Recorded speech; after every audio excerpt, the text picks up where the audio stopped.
kes ni juga berlaku dekat Bukit Broga je.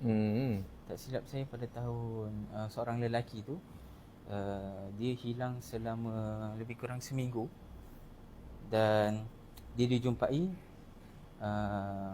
selepas seminggu macam tu oleh pelancong asing yang juga datang ke Bukit Broga.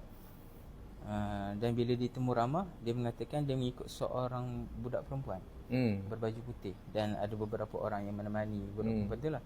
Dan budak perempuan ni mengajak dia ke satu kawasan, dan dia ikut lah.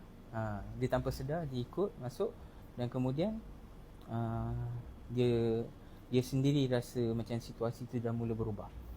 Bukan lagi dalam keadaan alam maya. Bukan alam maya, kiranya alam ni lah, alam realiti. Alam realiti lah. Alam maya tu digital. Kita punya kerja alam maya. Kerja alam maya. Okey.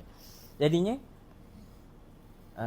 ini hasil daripada apa yang diceritakan oleh lelaki itu sendiri.